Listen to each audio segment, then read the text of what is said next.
Bonsoir et Bonsoir. merci d'être là. C'est pas évident avec ce temps-là, surtout pour parler de la violence. On est un peu maso, hein. Un petit peu. Non, on n'est pas maso si on a l'intention de s'en libérer, justement. Ah oui, c'est ça. On faisait ça, le nom. Ouais. Ben, je vois que vous êtes bien parti pour parler, donc ça tombe bien parce qu'on va discuter un peu. Je m'appelle Philippe Moelle, c'est un nom breton. Je suis à moitié breton, à moitié nordiste. J'habite à Madrid. Avant, j'habitais à Santiago du Chili. Et quand je suis arrivé au Chili, en fait, c'était en 2010, j'ai commencé à mettre sur papier des notes. J'ai commencé par nécessité à écrire un peu l'expérience des années précédentes où il y avait ici plusieurs militants activistes de l'époque. Et donc, au Chili, j'ai commencé à écrire. Quand je suis revenu en France, j'ai donné ce document qui a été édité sous forme d'un livre. Vous voyez là. Je le montre parce qu'on va en parler un petit peu. Et puis récemment, j'ai fait un second écrit, plus bref, une centaine de pages, qui s'appelle « Quelques pistes pour la non-violence ». Quelques-unes. Et puis celles que j'ai lues, parce qu'il y en a énormément, heureusement. Mais la structure de travail de cet écrit est exactement la même structure que celle-ci. Je ne sais pas ce que vous voyez là, qu'est-ce que vous voyez ici? Une spirale. Hein? Une spirale. Une spirale. Avec quelque chose qui s'en va. Bon, c'est très bien, merci de me dire qu'il y a une spirale, parce qu'il y en a deux, en fait. Il y a la noire et la blanche. Mais précisément, dans la société, c'est le cas. Il y a la violence et la violence. Et c'est tout à fait ça, quoi. Hein. Donc ici, dans ce bouquin et dans cet écrit dont je vais parler un petit peu, on rentre, l'objectif c'est de rentrer dans une spirale exactement comme quand on rentre dans la violence. Hein. On se retrouve tout à coup dans une situation qu'on n'a pas choisie souvent, et de laquelle il est difficile de s'en sortir, ça devient irrationnel, bon, enfin. Alors, l'objectif justement de ça, c'est intentionnellement d'aller vers la violence, d'aller, si possible, au cœur, au centre, à la racine de la violence. Si on ne va pas là, comment on va pouvoir déraciner? Donc, c'est notre intérêt de déraciner la violence. Il faut commencer par aller à la racine. C'est pareil, ça paraît logique, mais une fois qu'on est là, donc à ce moment-là, on peut prendre le chemin inverse pour aller vers la non-violence par des méthodes, un regard, une façon de voir la vie, des techniques, etc. Et là, ce dernier écrit, c'est donc la même chose. On va dans l'écrit dans une spirale pour arriver au nœud du problème, au thème qui, ici, en l'occurrence, c'est ce que j'ai appelé la déconnexion. Quand on est déconnecté de tout, des autres, de soi-même, la fuite, je vais en parler un peu plus, et l'hyperconnexion, quand à l'inverse de la déconnexion, on est hyperconnecté. C'est de ça qu'on va parler, c'est ça le cœur de ce document.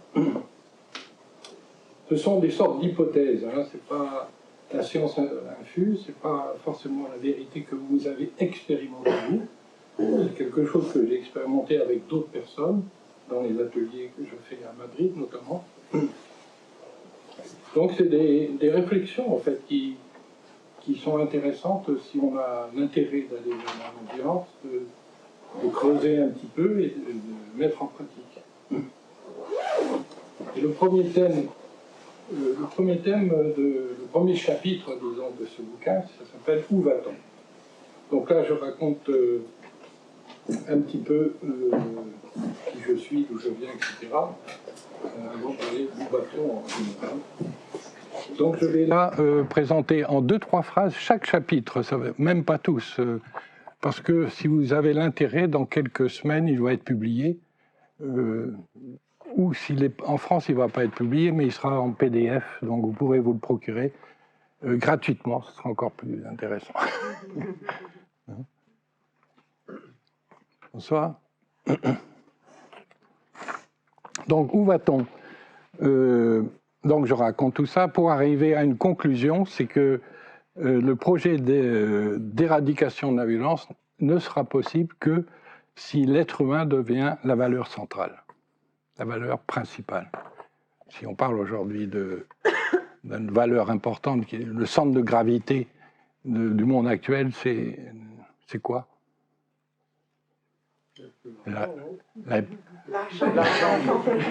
C'est ça. Non, c'est assez clair, non ? Mais le pouvoir. Donc, quand on dit l'être humain comme valeur centrale, il y a quand même une réserve, parce que notre intérêt, c'est quand même pas de mettre l'être humain au centre et qu'il puisse faire tout ce qu'il veut, c'est-à-dire dégrader tout, violenter tout. Au contraire, comme le disait d'ailleurs, là je fais une petite relation théorique, je parle de Sartre qui, lui, dénonçait les écrits d'Auguste Comte, qui est le positivisme, qui voulait mettre l'être humain au centre, l'humanité, le culte de l'humanité, qui a conduit au fascisme, dont parlait Sartre dans son livre « L'existentialisme est un humanisme ». Donc effectivement, c'est pas, attention, quoi. Attention, et même attention pour quand on parle de nation humaine universelle, justement, Comte, lui, parlait de rétablir un ordre universel. Ce n'est pas du tout ce qui nous intéresse. Les humanistes, ça nous intéresse, la nation humaine universelle, mais sous quelle forme ?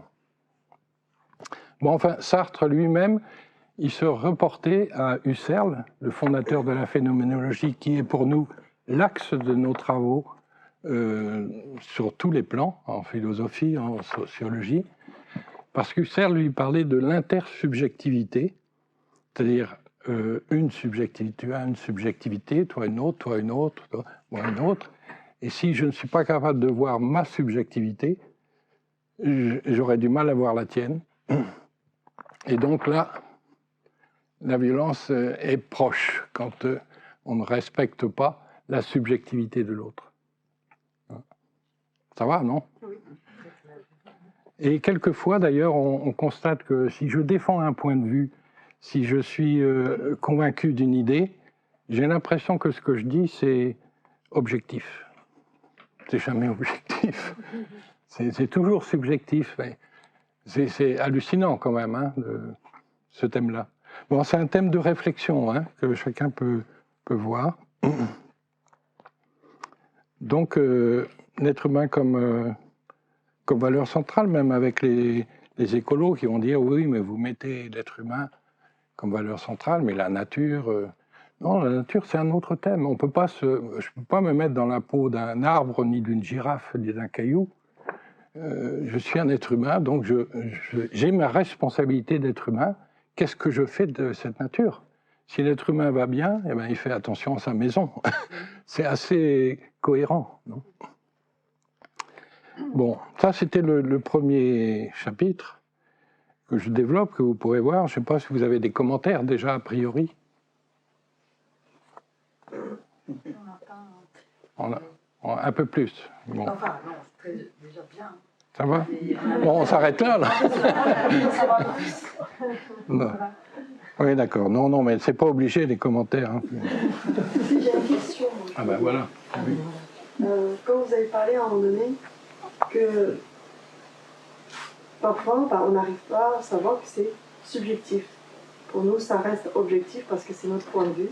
Et comment on en est arrivé là, l'humanité, pour les êtres humains Parce que peut-être qu'à un moment donné, on était plus objectif. Enfin, au moins, on en avait conscience que c'était subjectif, c'est ça que je voulais dire. Et qu'à un moment donné, maintenant, au fur et à mesure, est-ce que c'est le conditionnement? Est-ce que c'est parce que l'évolution de l'être humain? Est-ce que c'est ça qui a fait qu'on a perdu cette conscience-là? Oui. Ceci dit, c'est pas forcément négatif, hein, la subjectivité. Ça fait partie. On est différent, on est subjectif. Mais si on n'en a pas conscience, on pense que c'est objectif. Ah ben oui, là c'est le problème. Si on pense que tout ce qu'on dit c'est vrai, ça repose sur quoi? Ça repose sur quoi le fait que je pense que c'est vrai? Sur mes croyances, sur mes valeurs, sur mes a priori même. Hein? Donc c'est là tout, justement, tu mets le nœud sur tu mets le point, le doigt. Des fois, je cherche des mots, hein, ça fait 10 ans que je ne parle plus français. Tu mets le doigt sur le nœud du problème, c'est qu'est-ce qui fait qu'on se trouve dans des situations de violence qu'on n'a pas choisies. Et c'est justement toute cette structuration mentale dont on va essayer d'en parler un petit peu. Et puis le deuxième thème, c'est celui des préjugés. Bon, il y a un préjugé courant qui maintenant est de plus en plus admis, comme quoi c'est pas vrai que l'être humain est naturel, naturellement violent. Ça s'apprend. L'UNESCO, l'OMS, nous-mêmes, dès 1981, pour nous, la violence s'apprend. C'est pas quelque chose, on ne vient pas en sortant du ventre de sa maman violent. Au fil des années, selon le milieu où on est, on devient plus ou moins violent. Donc ça, c'est un préjugé. Maintenant, c'est assez acquis, bien que, encore pour beaucoup de gens, on est violent par nature. Donc ça, c'est un gros handicap pour pouvoir aller plus loin, évidemment. Parce que si c'est naturel, à ce moment-là, tout est possible, hein, tout est permis. Et mon vieux, c'est la nature, qu'est-ce que je peux faire? Je te bats, c'est comme ça. Hein. Non, c'est pas naturel. Là, je voudrais juste dire un truc, malgré je suis d'accord avec vous. Il y a des scientifiques qui parlent beaucoup du fait que quand on est dans le ventre de sa maman, justement, on peut déjà acquérir des conditionnements. Donc, mettons, je fais une hypothèse un peu schématique, mettons que je suis dans le ventre de maman qui est violente pendant la grossesse, en quelque sorte, j'absorbe ça. Et ça, c'est quelque chose qui, il me paraît, qui est scientifiquement prouvé dans la neuroscience, actuellement.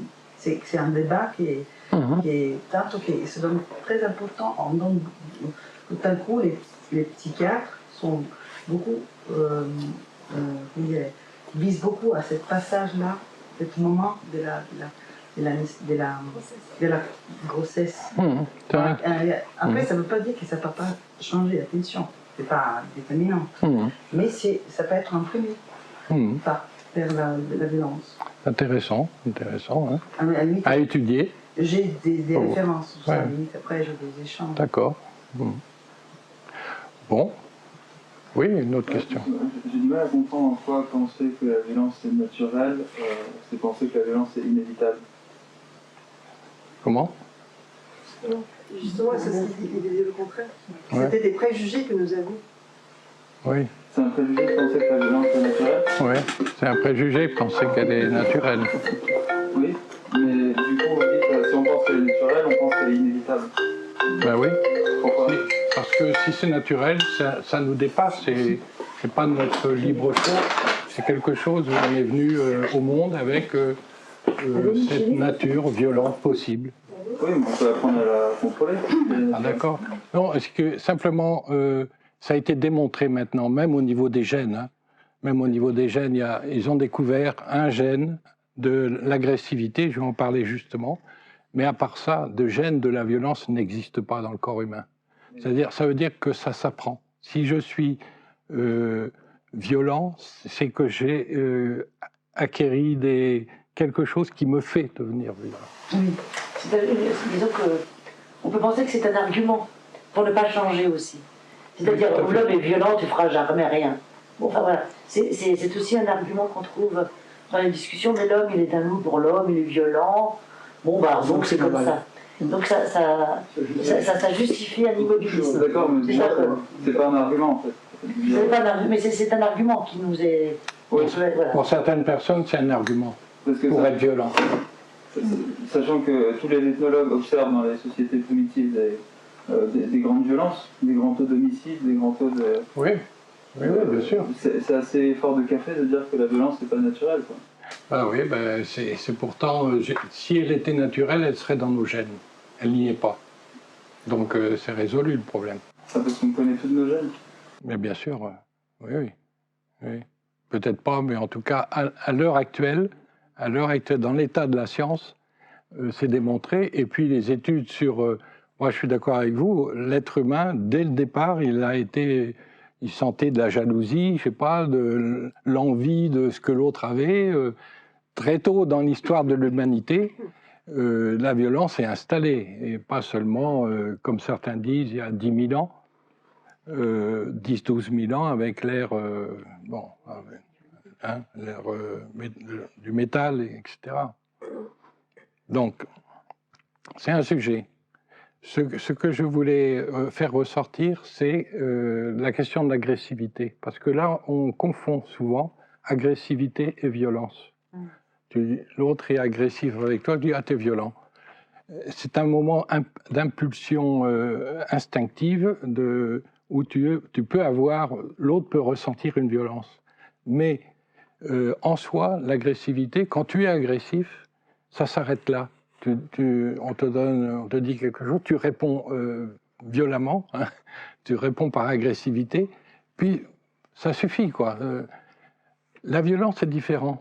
Et il y a un passage entre l'agressivité et la violence parce que ce sont des images. Quand tu es agressif, si ça s'arrête là, c'est bien, mais tu peux très bien alimenter dans tes représentations internes des images de vengeance, que tu vas... t'as du ressentiment pour lui, de la haine, etc. Là, à ce moment-là, tu te nourris d'images qui vont te conduire à la violence. C'est une phase de préparation. Ça peut être, l'agressivité souvent conduit à la violence, mais pas toujours systématiquement. Ça peut être une préparation. Oui, ça peut être une préparation, oui, c'est ça. Et donc la question ici par rapport aux pistes de non-violence, c'est que à chaque fois, quand tu es dans un moment précis où tu es agressif, tu as un moment où tu peux te rendre compte pour ne pas passer le seuil pour être violent, justement, pour ne pas alimenter les images qui te viennent, qui vont te faire réagir plus que instinctivement. Je ne sais pas si c'est clair, cette idée. Cet instant particulier où tu te rends compte. Si tu ne te rends pas compte, tu peux glisser facilement dans la violence. Mais ça, c'est un outil de non-violence, quoi. C'est un outil très pratique à développer. C'est-à-dire, quand tu es dans la cuisine avec ton couple et tu te fâches, et ça s'arrête là. Bon, on arrête là. Stop. Je me suis rendu compte que... Mais si tu ne te rends pas compte, c'est les plateaux. Et, ça peut aller très loin. Ça peut aller très loin. Donc voilà, ça c'est un autre sujet qui est développé dans cet écrit, les préjugés. C'est quand même un frein énorme, les préjugés que l'on a sur la violence, mais aussi sur la non-violence. C'est passif, ça sert à rien, ça va rien, etc. Il y a beaucoup de préjugés. Et le troisième thème, je vais un peu vite parce qu'on va pouvoir dialoguer un petit peu. Le thème que je développe qui est un débat essentiellement entre intellectuels aujourd'hui, c'est de savoir s'il y a plus ou moins de violence qu'hier. Donc, il y en a évidemment qui disent qu'il y en a plus. Non, ils ne disent pas ça exactement. Surtout, il y en a qui disent qu'il y en a moins. Il y en a moins parce que Avant, il y avait des tortures publiques, il y avait l'esclavage, etc. Et c'est vrai que... Mais il se réfère souvent à la violence physique. Très rarement, dans les études que j'ai pu voir, il se réfère à la violence psychologique ou à ce que l'autre partie de ceux qui dénoncent, qui dit justement qu'il y a une autre forme de violence qui est en train de se généraliser, qui répond un petit peu à l'accélération du monde actuel et de la complexité du monde actuel. Donc la violence prend des formes complexes. Par exemple, il y a 300 ans, n'existait pas le conditionnement médiatique, comme aujourd'hui, où le chantage, le nucléaire n'existait pas. Enfin, c'est un débat. Donc je développe un peu. Mais surtout, en fait, de notre point de vue, la question, c'est pas de savoir s'il y a plus ou moins de violence, c'est savoir s'il y a plus de violence, de non-violence. Savoir s'il y a plus de non-violence. Ça, c'est intéressant.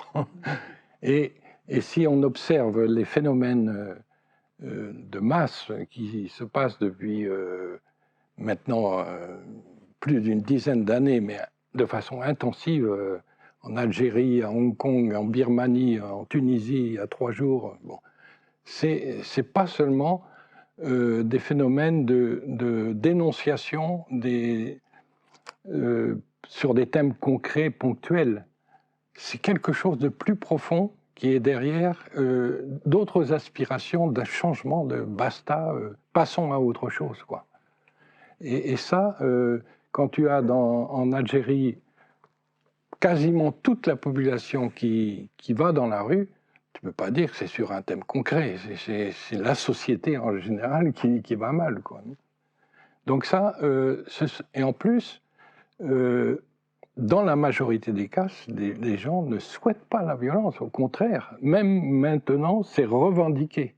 C'est-à-dire qu'on ne veut pas la violence. Après, il y a toujours des groupuscules qui sont là pour, quelquefois, payer pour justement alimenter ou justifier le retour du bâton des pouvoirs. Mais c'est intéressant d'observer ce phénomène qui est de plus en plus important de mouvements non violents. Ça, c'est intéressant. Bon, je vais continuer. Il y a un thème intéressant qui n'est pas toujours très abordé, c'est le thème de l'autoviolence. C'est-à-dire qu'en fait, par exemple, prenons l'exemple de travailleurs qui sont effectivement exploités, sous-payés, etc.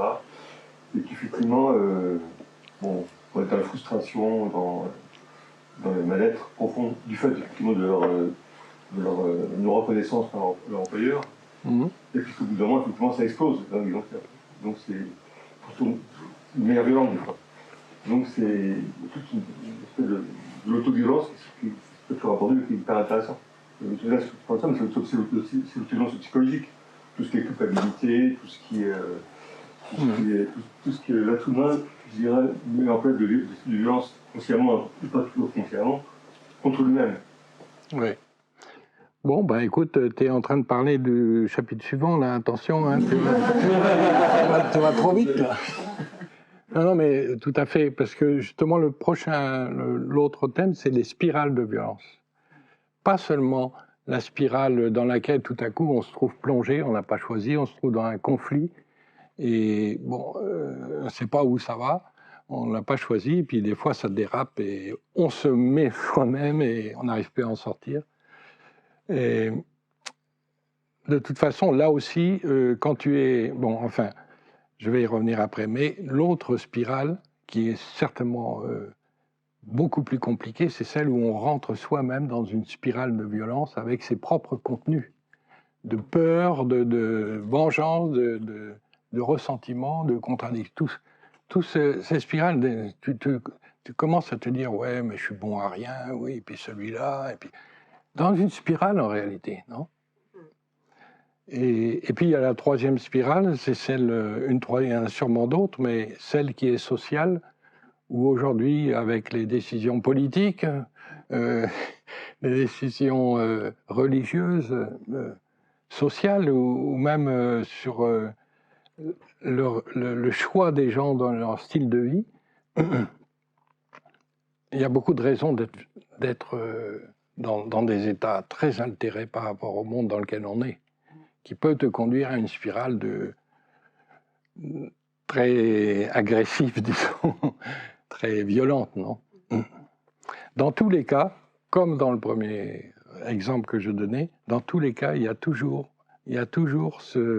cette voix intérieure qui te dit « Attention, arrête-toi là, ne va pas par là, ne dis pas ça. » Et combien de fois, en tout cas moi ça m'est arrivé, de le faire quand même, et après coup, je dis « Merde, j'aurais dû m'écouter. » C'est-à-dire que ce qui est intéressant surtout là, c'est que il existe ce moment-là, il existe cette voix intérieure, cette voix ou cette sensation, je dirais, synesthésique, qui est un terme un peu barbare peut-être pour beaucoup, alors que c'est très important, c'est-à-dire interne.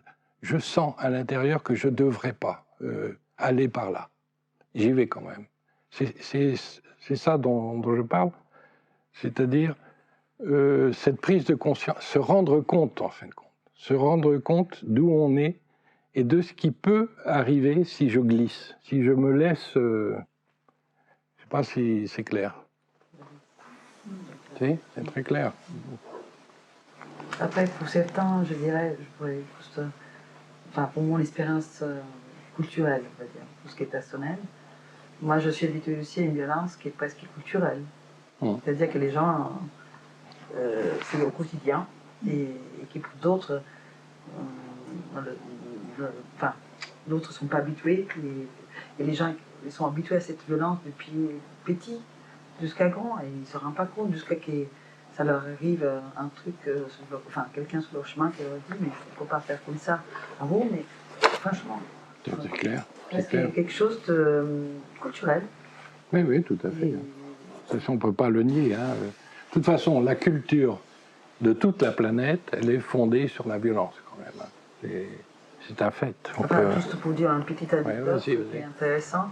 Moi, je viens du sud de l'Italie, et dans certains milieux, il y a cette sorte de, enfin, comment je pourrais dire, une sorte de, pas proverbe, mais quelque chose qui s'est utilisé populairement, c'est dit, bon, je vais le traduire, c'est les bâtons et les machins font des enfants qui grandissent bien.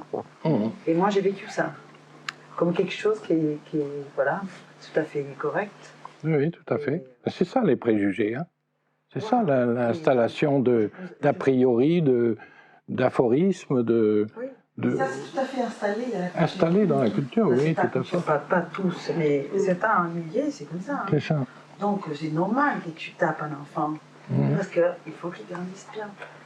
Et ça, c'est quelque chose de vraiment pervers pour moi. Et il n'y a pas une différence entre le nord de l'Italie qui pense autrement et le sud. C'est pour ça que je disais le sud de l'Italie. C'est oui. Vraiment l'expression populaire, c'est les bâtons et les fessées qui font les enfants. Dans tous les pays, on dit le fessé ne fait pas de mal. Oui, mais ça, c'est pour moi, le fessé, là, c'est les bâtons, c'est les coups. Mais tu parlais du nord et du sud, mais dans le nord, peut-être que la violence, elle est plus psychologique. Hein, chantage à l'argent, je ne sais pas. C'est-à-dire qu'elle s'est immiscée dans nos viscères par différentes voies, et culturellement, ça s'est reconnu comme socialement. C'est vrai, je me rappelle d'un jour, j'étais en Roumanie, et devant moi, s'approche un couple, et le type, tout à coup, il donne une baffe à la femme, et j'étais avec un Roumain qui me dit « Surtout, tu ne dis rien, parce qu'elle va défendre son mari. » Et donc c'était dans la culture, c'était donc ça c'est plus difficile. C'est plus difficile. Bon, j'aurais rien fait parce que j'avais un peu peur. Et ça, je trouve que c'est plus difficile à déraciner. Ouais. Parce que là, tu rentres à... Ah ben oui. Donc quelqu'un parlait, mais c'était avant de l'éducation. C'est fondamental, quoi. Hein. Il y a beaucoup d'organisations qui travaillent sur la violence au départ, quoi. Et quand on dit que ça s'apprend dès la première semaine, on peut dire. Donc, une éducation, là c'est quand même l'endroit privilégié où on peut mettre des bases différentes, non? Et notamment au niveau de la culturelle, quoi. Donc on en arrive au thème du nœud, qui est la déconnexion, la fuite et l'hyperconnexion. La déconnexion, on en a tous l'expérience, je crois. C'est quand tu prends distance, quoi. Tu te déconnectes de la souffrance du monde, des fois pour te sauver toi-même. C'est trop dur de voir. Ou tu te déconnectes des fois. D'ailleurs, je trouve que c'est une situation très fréquente d'être. De rien sentir pour l'autre. Je ne sais pas comment le terme qu'on peut utiliser pour ça. L'indifférence, voilà, l'indifférence. C'est presque une valeur, quoi. Faut pas déranger les autres. Enfin, s'installe une déconnexion, non seulement de l'extérieur, mais de toi-même, de tes pensées, de tes sensations et de toi, en fait. Et cette déconnexion, elle est fatale. Elle est très préoccupante, disons. Et la conclusion de ce travail-là, c'est de dire que dans tous les cas, il faut absolument se connecter à la violence que l'on voit, que l'on sent chez l'autre.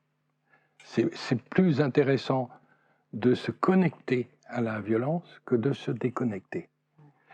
Parce que si tu sens la violence de l'autre, c'est le seul moyen pour que tu sois solidaire de l'autre. Si tu ne sens pas que l'autre souffre, bah, tu continues ton chemin, quoi. Tu es déconnecté de tout le monde. Donc c'est un effort à faire, hein, mais c'est la voie de la non-violence, c'est être en contact, être perceptible à la violence qui t'entoure pour pouvoir justement commencer à agir dessus. Le problème, c'est que si tu te identifies avec la violence, que tu vois un enfant, par exemple, qui pleure, et tu t'approches, tu te mets à pleurer avec lui, tu ne vas pas l'aider beaucoup. Donc la question, c'est comment tu peux te connecter à la violence sans t'identifier, sans souffrir toi-même. Et ça, c'est un travail de non-violence, d'apprendre à déconnecter et en étant efficace quand même en continuant à agir, parce que je ne sais pas si cette idée, elle est compréhensible aussi, non? Si, il y a une approche qui s'appelle la communication non violente, justement. Communication non violente de Marshall, oui, tout à fait. Oui, oui. Vous travaillez avec eux? Comment? Vous participez avec eux? Je suis passée par cette étape-là, oui. D'accord. Ah oui, c'est intéressant. Hein. C'est très intéressant. C'est sortir de tout son conditionnement d'auparavant, en prendre conscience. On parle conscience, ouais. Bon, donc cette question de la déconnexion et de ce... Bon, on va voir plus tard comment quelques pratiques, quelques regards ou techniques on peut utiliser pour justement se connecter sans s'identifier. On pourrait même dire que en fait, l'indifférence elle-même, c'est une forme de violence. Je ne sais pas ce que vous en pensez. C'est hyper violent. C'est hyper violent. Ouais. On en a l'expérience tous, hein, je crois. Hein. C'est des fois tellement cruel, un milieu où on vit dans le travail, par exemple, qu'on se déconnecte et des relations entre des personnes disparaissent, quoi. Il n'y a plus de lien. Bien sûr, hein, je suis complètement d'accord. Hein. On peut passer à l'autre, la fuite. La fuite aussi. Le côté de l'utilité, ça fait quelque chose qui m'intéresse aussi. Comment? C'est après. C'est après La quoi? l'utilité. Oui, oui, vous connaissez bien. Ouais. Je suis plutôt...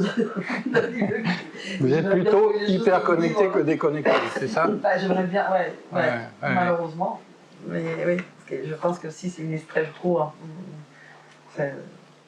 Ouais. parce qu'au moins, c'est celle qui m'amène un peu plus dans le vortex. Ouais. Enfin, qui me mêler de quelque chose. L'hyperconnexion. Avant ça, on va parler de la fuite. D'accord. Hein. Bon, là aussi, je pense qu'on a l'expérience quand on regarde ailleurs. Des fois, d'ailleurs, il y a 45 ans, Henri Laborie, je ne sais pas si vous connaissez, il parlait de la fuite, il a même écrit là-dessus, beaucoup. Et pour lui, ce n'était pas forcément négatif. On fuit, ce qu'il a écrit est encore valable, je pense, aujourd'hui, on fuit quand on... face à quelque chose qui nous dépasse, en fait, ou qui est dangereux, ou qui est agressif. À ce moment-là, il y a un réflexe instinctif, on peut dire, de fuite, d'aller ailleurs. Il prenait l'exemple du marin-pêcheur à qui on annonce qu'il va y avoir une tempête. Il dit « Non, je ne vais pas aller à la tempête, mes enfants, ma famille ». Donc, il fuit son travail. Il prenait cet exemple-là, qui est assez illustratif. Donc, la fuite, c'est pas une lâcheté mais chacun peut regarder quand même si ça se répète pas trop souvent, quoi. Parce que trop de fuite, quoi.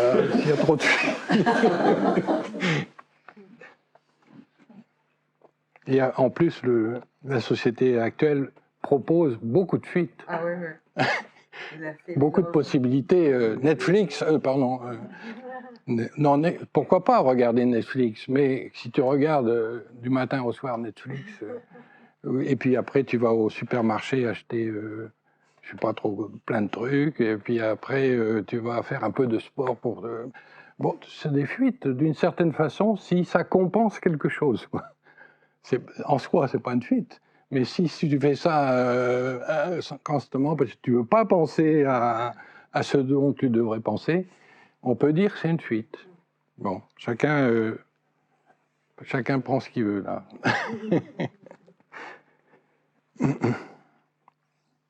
Et bon, à chaque fois que je présente un thème, j'arrive quand même, je propose une réponse pour la non-violence. Celle-ci, quelle est-elle à votre avis? Quand on est en fuite, on est en fait hors de soi. On n'est plus soi, on est comme si on était un autre. Je suis au supermarché ou aux Galeries Lafayette, je veux acheter. Je ne suis pas là, je suis là. Je suis au foot. Netflix, je suis dans l'écran. Donc la seule possibilité en état de fuite, c'est le retour à soi.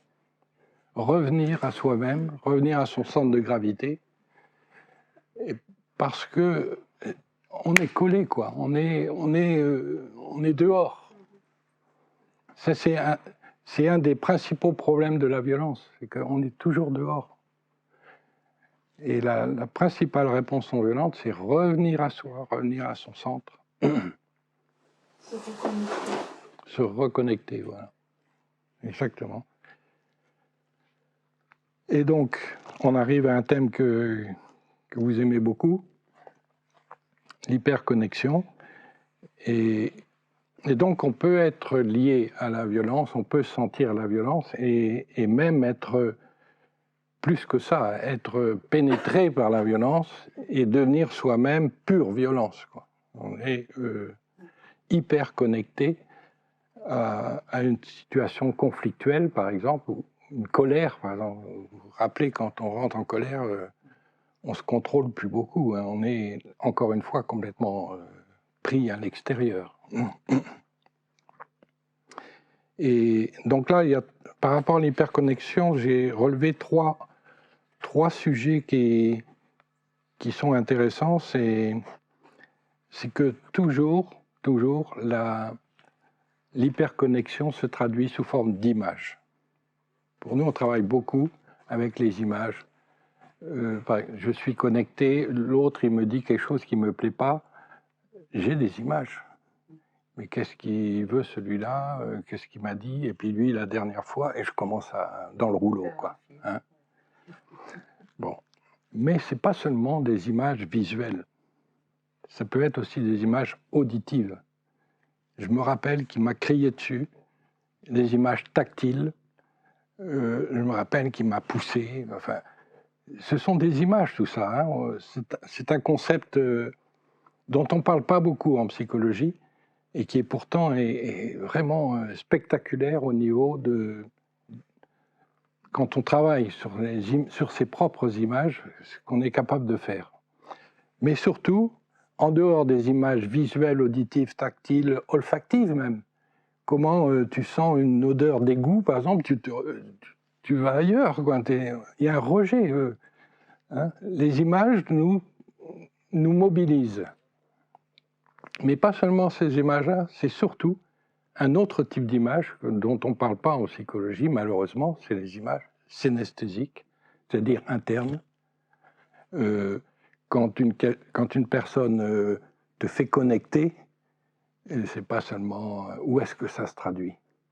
Peut-être là, je sens une oppression dedans, la gorge, l'estomac. C'est ça la synesthésie, c'est l'intérieur du corps qui est hyper tendu, connecté justement. C'est pas connecté simplement aux mots qu'il a dit, c'est connecté, tu le sens dans tes tripes. Tu sens que c'est beaucoup plus... demain, on va voir la partie, pour ceux qui peuvent, viscérale. C'est ça. Et là, c'est un thème. Hein. Bon. Mais aujourd'hui, bon, on touche un petit peu cette question. Mais en tout cas... Ça, c'est ce qui est difficile à contrôler, justement. C'est une violence qui rappelle quelque chose, qui est tellement dans les tripes, comme si c'est rappelé quelque chose qui était déjà à l'intérieur de toi. Ah oui. C'est ça qui est oui. Mais... un défi intéressant de sortir de là. Ah oui. Oui, il y a moyen, hein, mais l'intérêt, c'est de se connecter avec la synesthésie, précisément. Parce que le monde dans lequel on vit, il propose tout à l'extérieur. Le monde est... Mais pourtant, le monde intérieur est peut-être un peu plus important. Sûrement beaucoup plus important, parce que là-dedans, il y a tout un monde, tout un univers, non en soi. Et donc, on est connecté à l'extérieur.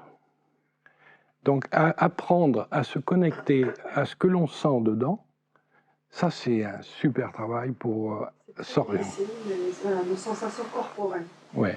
Quand on fait ça, la plupart des gens, la première fois, ils ont beaucoup de mal à se connecter. Ouais, ces sensations corporelles. Exact. On va décrire plein d'émotions, mais on ne décrit jamais les sensations corporelles. Exactement.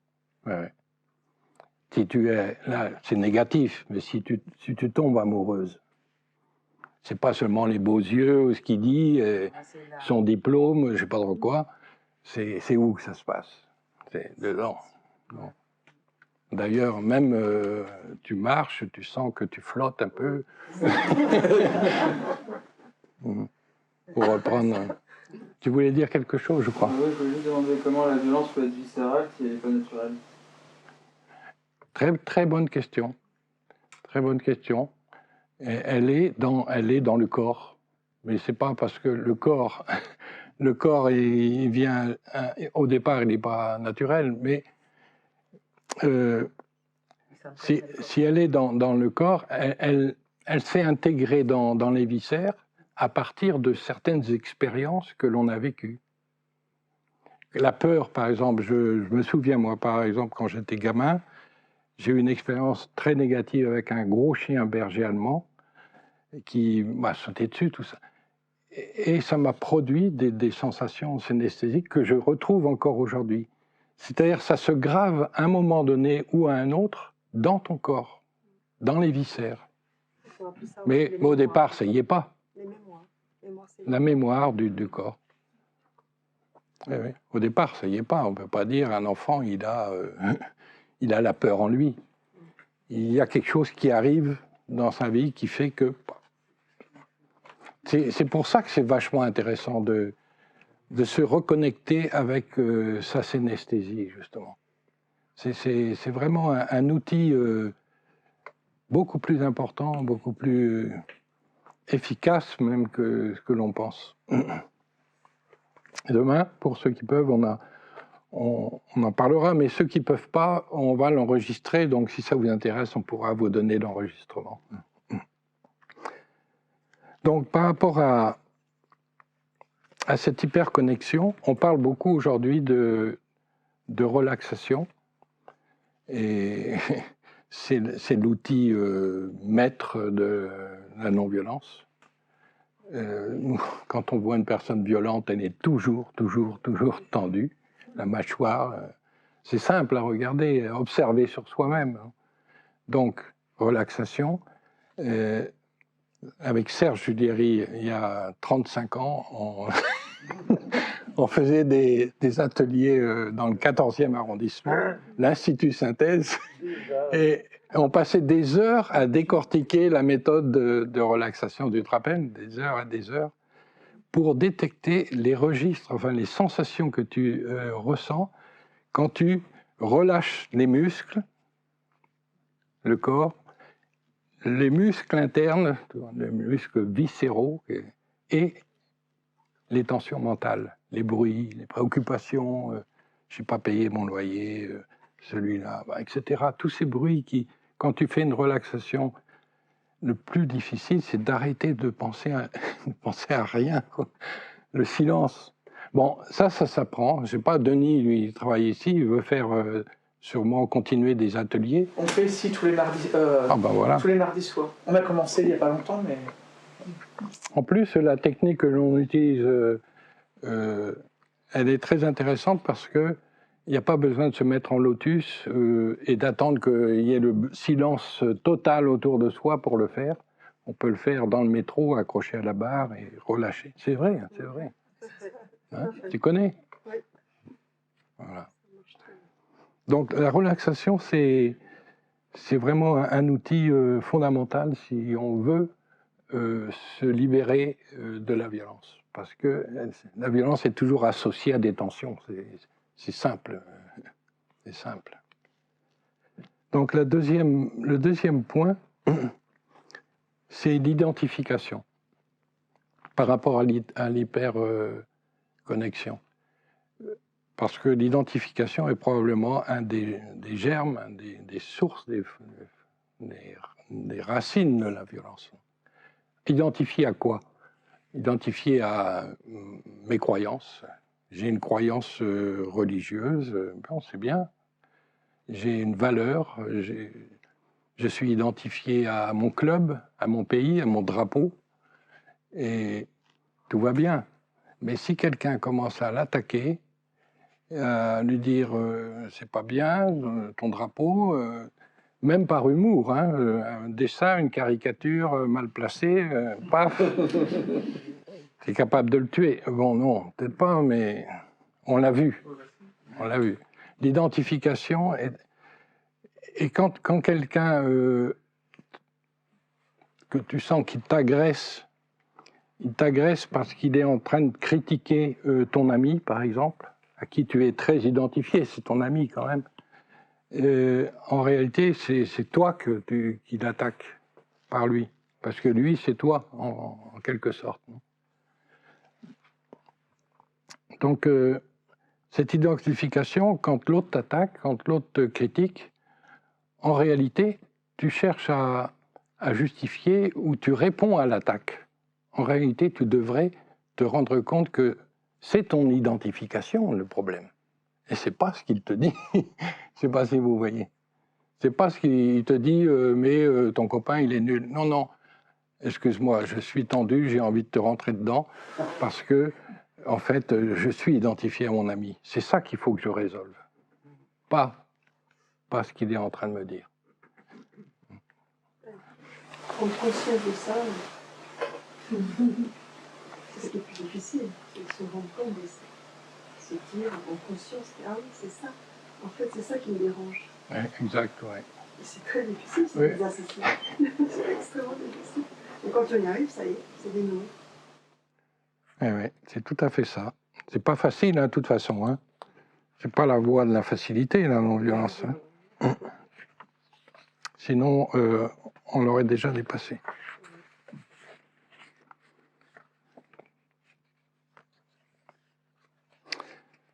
Donc, c'est sûrement très intéressant de vérifier, de faire un petit tour d'horizon de ces identifications.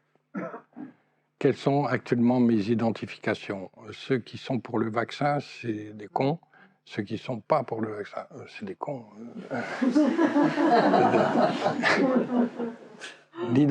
T'es identifié à quoi?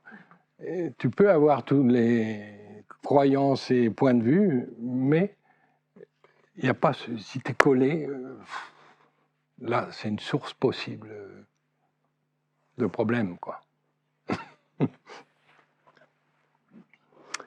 Et puis le troisième point que j'ai noté là par rapport à l'hyperconnexion, c'est, et là on l'a tous expérimenté, je pense, c'est que quand on est confronté à une violence, quand ta conscience elle est touchée, elle est envahie par le problème. Je suis dans le métro, tout va bien, je pense à Alicia, ma copine, et tout ça, les vacances qu'on va faire. Pof, rentre dans le métro un type qui commence à agresser tout le monde. Alicia, elle n'existe plus. Je suis là, je commence à avoir peur. Il n'y a que la peur qui existe à ce moment-là. Il n'y a rien d'autre. La conscience est envahie et il n'y a rien à faire, quoi. Alors, selon l'état dans lequel si j'étais détendu, si j'avais eu la possibilité par anticipation de me détendre parce que ce jour-là je voulais être bien, j'aurais sûrement une autre réponse que si je suis tendu dans le moment. Donc la réponse que je vais avoir quand ce type rentre dans le métro, je ne sais pas aujourd'hui comment je vais répondre. C'est ça la complication. Et donc il faut peut-être se préparer à être toujours détendu pour pouvoir s'en aller ou, je ne sais pas, donner une réponse. C'est compliqué, hein, mais surtout, le point en fait, c'est comment la conscience est absorbée par un sujet quand il est trop fort.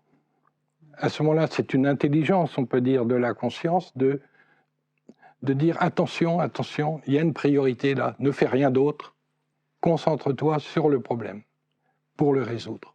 C'est un peu ça. Son rôle, c'est de t'aider à solutionner ce qui est vital, le plus important. En règle générale, il n'y a rien d'important, donc on ne la sent pas, la conscience. Bon, c'est une blague. Hein. Donc la réponse, une des réponses possibles pour réagir face à cette difficulté, c'est de travailler la flexibilité des images. Parce que ce sont aussi des images. Quand tu es pris par la peur, c'est une image synesthésique. C'est une image du corps qui dit contracté, je peux plus rien faire, je suis paralysé. Donc, les images mentales à arriver à faire des travaux pour enlever l'immobilité, la rigidité des images mentales qui te traversent. C'est très difficile hein, quand tu es en situation et que tu veux faire bouger pour mobiliser ton corps de façon différente. Donc je vous invite maintenant, on va faire une petite expérience. Et après, on verra le dernier sujet, avant de parler entre nous, la transformation. Mais cette expérience est ce qu'on appelle une expérience guidée. C'est un conte, c'est une petite histoire qui dure 7-8 minutes, dans laquelle on rentre, c'est enregistré, hein, il y a une musique, et on écoute la voix d'un personnage qui nous dit, voilà, tu rentres dans un bureau, ça va être ça, hein. Ça s'appelle les faux espoirs, l'expérience. Rassurez-vous, ça termine bien. En principe. Mais bon, on rentre dans un bureau et il y a une voix qui nous dit, voilà, et on rencontre des personnages.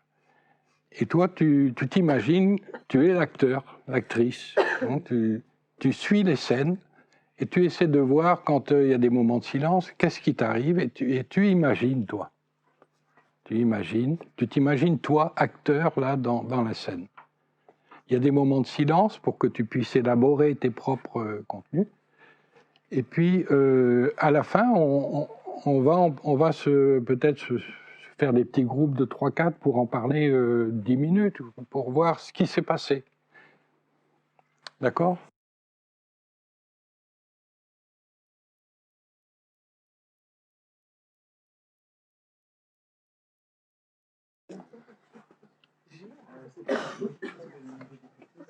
On va voir le dernier point. Le titre de ce chapitre, c'est la transformation. Bon. Tous ces thèmes, en fait, c'est intéressant de les raccorder avec sa propre expérience et sûrement pour aller beaucoup plus loin que ce qu'on a vu là, pour approfondir. Mais bon, ce sont des pistes là, synthétiques en plus. Et ce sont des indicateurs en réalité, il faut les voir comme ça. Et la transformation, qu'est-ce qu'on peut dire là-dessus? C'est qu'en réalité, tout est transformation. Si on arrête de transformer, on meurt, on pourrait dire. Je transforme mes projets, je transforme ma façon de voir les choses, je transforme, enfin, constamment on transforme. Et c'est toujours une évolution. C'est une évolution, ouais, c'est une nécessité. Quand on s'arrête de transformer, c'est compliqué. Et bon, bien sûr, c'est intéressant de différencier la transformation de la décharge. C'est expulser à l'extérieur. On voit bien, par exemple, dans les mouvements sociaux, quand les gens ou sont licenciés ou n'en peuvent plus, la première réaction légitime, c'est de gueuler, quoi, de rejeter, de manifester, de revendiquer un changement. Et puis il y a une deuxième phase possible qui n'est pas toujours là, c'est transformer, modifier les conditions d'origine pour passer à autre chose, ce qui est un sacré pari en réalité. Par exemple, récemment, j'ai regardé une usine à Barcelone qui est en train de fermer, je crois que c'est Nissan, et évidemment, tous les ouvriers étaient dehors en train de manifester. Mais ils manifestaient pourquoi? Pour retrouver leur travail. Et ça m'a fait penser que ça m'a fait faire un lien avec ce dont on parle beaucoup aujourd'hui, qui est la rente universelle, parce que la robotique est en train de prendre la place, le relais, et inévitablement, le travail de beaucoup d'ouvriers va disparaître, quoi. Donc, malheureusement, je ne sais pas si ces personnes-là ont eu la possibilité d'échanger sur d'autres horizons, non, et focaliser sur la décharge cathartique, en fait, du problème. Ben, c'est un sacré truc, hein, de transformer, mais aussi dans ta propre vie. Tu as un blême sérieux. Pour passer à une autre histoire, c'est un sacré travail. Et moi, je trouve qu'il y a un lien avec tous les travaux dont on parle de réversibilité de la conscience, parce que s'il n'y a pas l'intervention de la conscience, de mon point de vue, si tu veux t'approcher de la non-violence, si tu prends le chemin de la non-violence, ça ne peut être possible que si tu es en contact avec ta conscience, de toute façon. Sinon, c'est mécanique, quoi. Donc là, si par rapport à toutes ces situations que l'on vit, il n'y a pas d'intervention de la conscience, ben, ça continue à être mécanique. Et il y a différentes appellations des travaux de réversibilité. Il y en a 3 que nous, on a catalogués. La perception. La perception, c'est avant la perception. Déjà, Kant lui-même disait que c'était la connaissance la plus avancée de toute l'humanité, il y a 250 ans. C'est pas un petit truc. La perception, c'est quoi? Bon, prenons un exemple. Aujourd'hui, on est bombardé par des stimuli, par des images, par le milieu, par les médias, constamment, ça vient toujours, et ça arrive où? Ça arrive à la conscience. Hein. Tout passe par la conscience qui va filtrer et donner une réponse. Donc on est bombardé, ça vient toujours dans ce sens-là. Et quelquefois, comment on dit, burn-out? C'est trop, quoi. Il y a trop de stimuli qu'on n'arrive plus à gérer. Et la perception, c'est l'opposé, c'est la réversibilité. C'est quand tu as une veste et que tu peux le mettre de l'autre sens, c'est réversible. C'est-à-dire, si ça vient comme ça peut aussi aller par là. Ça peut aller par là à partir de la conscience.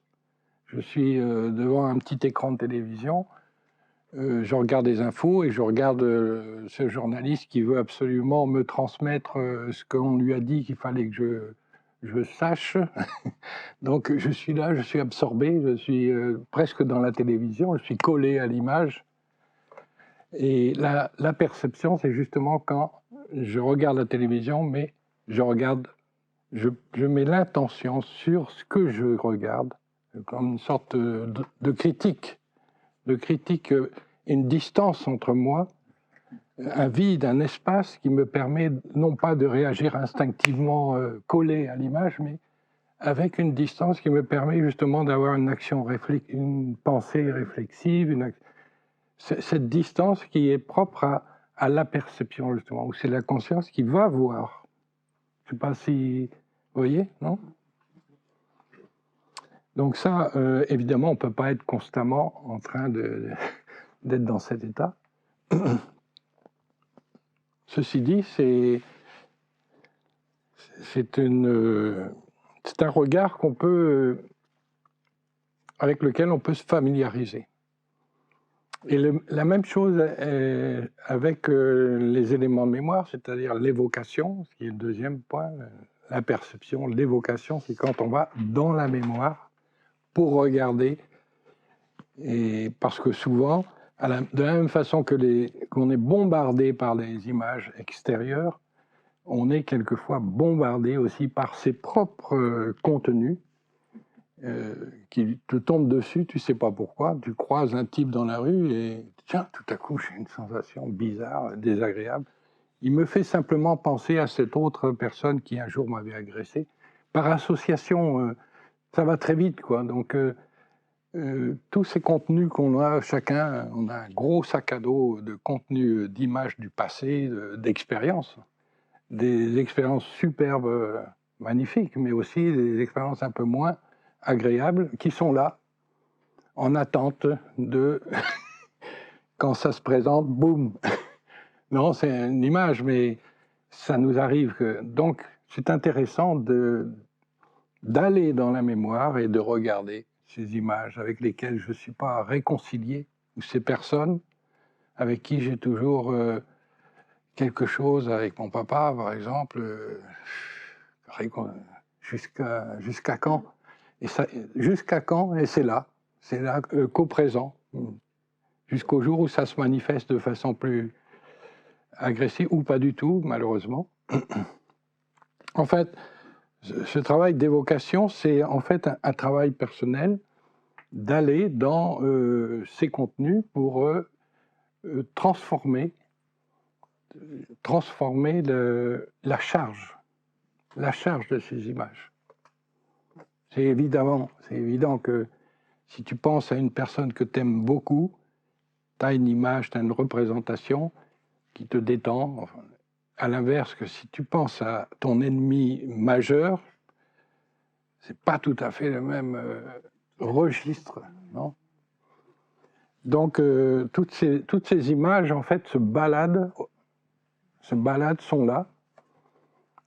Et un des gros travaux de la non-violence, c'est précisément faire un nettoyage de la maison, disons, pour être plus limpide, pour ne pas réagir justement, tu as beaucoup d'images de violence, un moindre petit clic sur le bouton, comme ça se passe beaucoup aujourd'hui, la susceptibilité permanente, hein, je sais pas, on le voit hein, dans notre entourage, tu dis un mot, un seul mot, et l'autre explose, quoi. Bon, c'est à l'extérieur à nouveau.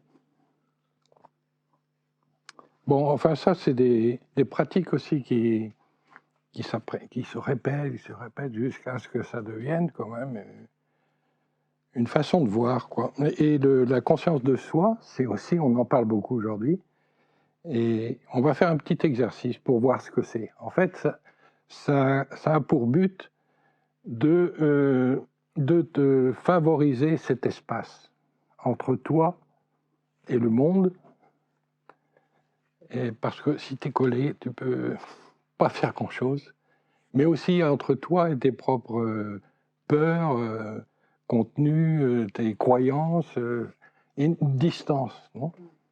Quand on a ce regard, s'il y a cette distance, on est moins collé et moins identifié à nouveau. Et là, par exemple, alors que l'on est en train de parler, vous pouvez me regarder et je vous regarde, mais en même temps que vous me regardez, vous pouvez vous rendre compte que vous me regardez. Vous pouvez pas seulement, moi je suis pas important en réalité, c'est le regard, ou vous rendre compte que vous m'écoutez. Moi ou vous rendre compte que vous m'écoutez pas. Mais bon, c'est peut-être plus intéressant de vous rendre compte que vous ne m'écoutez pas que de m'écouter. Après tout. Non ? Et bon, faisons un petit exercice. Là, vous me regardez et c'est progressif. En même temps que vous me regardez, vous essayez de voir à 180 degrés. C'est-à-dire, le regard est là, mais vous voyez, il y a une coprésence là. Vous voyez les côtés, non ? Oui. Sans regarder là ou là, mais ils sont là quand même. Vous ouvrez le champ de vision. C'est une première étape. C'est très différent quand tu regardes l'autre comme ça. Mais on va aller un peu plus loin. Maintenant, on va essayer de... Vous l'avez ce regard, non ? À 180 degrés. Maintenant, on va essayer d'approfondir le regard. C'est-à-dire comme si on regardait de derrière la tête. Comme si tu regardais tes propres yeux. Allons-y, vous pouvez. Tu te situes plus derrière. Et à la limite, c'est plus 180 degrés, c'est 360 degrés. C'est-à-dire tu es inclus dans ta vision, dans le champ de vision. Pas seulement comme ça, hein, comme ça aussi. C'est-à-dire tu es comme dans une sphère en réalité. Vous êtes dedans, là vous me regardez, mais c'est beaucoup plus que moi, c'est englobant. On est tous là dans la même sphère, après tout. On pourrait... Et le point, c'est... à partir de là, vous avez l'expérience, là ? Vous le sentez ?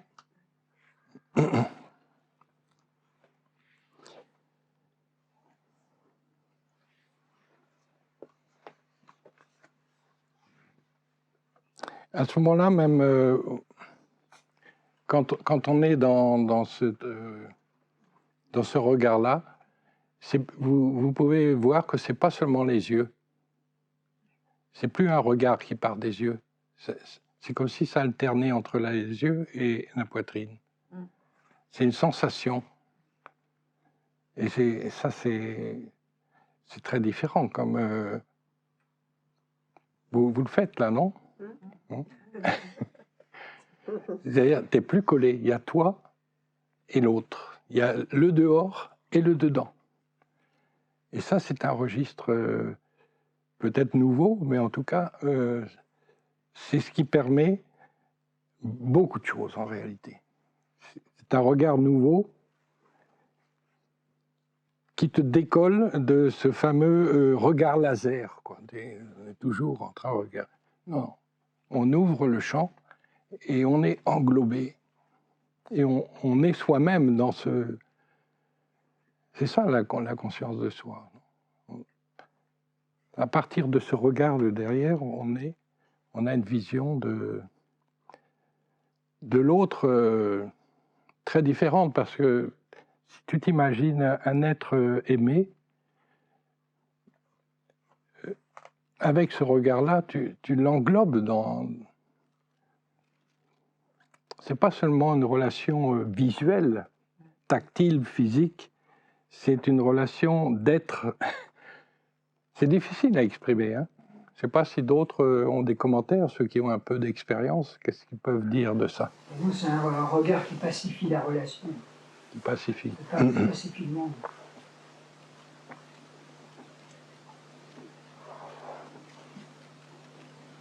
Moi, je trouve que ce qui est intéressant, personnellement, dans mon expérience, je l'ai, enfin, je développe. Mais ce que je trouve difficile, c'est au moment même qu'il se passe quelque chose, que je puisse appliquer cette capacité de regarder. Ah ouais. Par exemple, devant une injustice, si, enfin, moi, personnellement, ça me met à durer quoi. À la limite, la violence sur la question de quelqu'un qui me vient dessus, qui me dit quelque chose, je peux l'ignorer. Mais si je vois quelque chose devant mes yeux qui est injuste, ça c'est quelque chose qui m'a carrément aveugle et qui m'appelle à être violente contre la personne qui est en train de faire une injustice à quelqu'un d'autre. Par exemple, on pourrait, voilà, il fait une injustice contre, voilà. Et comment arriver à dire, ah tiens, là maintenant je remarque aussi, hein, je prends je me détache, je me colle pas à cette chose. Pas évident. Oui, mais il ne s'agit pas de ça non plus, hein. En situation... Moi, je dirais bien, parce qu'à ce moment, c'est... Je pense que peut-être certains arrivent à un état permanent de ça, mais c'est pas l'objet. C'est pas l'objet, c'est autre chose dont tu parles. Tu parles qu'en situation de conflictuelle, là, on est pris par la situation. C'est une chose. Et là, on fait le mieux qu'on peut. Si tu es détendu, si tu as acquis ce regard, bon, ça aide. Mais cette expérience-là, c'est développer en soi une autre façon, par moment, de voir l'horizon, si je puis dire, de voir la vie, de voir... Ça, oui. Et, mais c'est pas pour autant que ce soit facile à faire fréquemment. Pourtant, ça peut amener à des... C'est comme si ça ouvrait une porte, ou une fenêtre, si tu veux. Voilà l'expérience, par exemple, quand j'ai écrit ce petit bouquin, je m'arrêtais, je prenais le bouquin, et il n'y avait pas le bouquin encore, il y avait une page blanche, et j'attendais. En plus, c'était à Santiago du Chili, j'allais toujours au même café, à la même table. Et quand il y avait des gens qui étaient là en train de prendre un café, j'attendais qu'ils s'en aillent, parce que cet endroit c'est comme un rite. Et là, je prenais le papier et j'attendais. Mais j'attendais avec une direction. J'étais très centré sur moi. Et il y avait cette coprésence et je regardais avec ce regard, justement. Et tout à coup, c'est comme s'il y avait une fenêtre qui s'ouvrait et me venait l'inspiration. Donc ça, c'est quand même parmi les meilleurs moments que l'on a dans sa vie, quand on se sent inspiré ou quand on a quelque chose d'autre que le quotidien qui te tombe dessus. C'est une façon de parler, non? Donc c'est à privilégier tous ces moments où on est en contact avec quelque chose d'autre, quoi.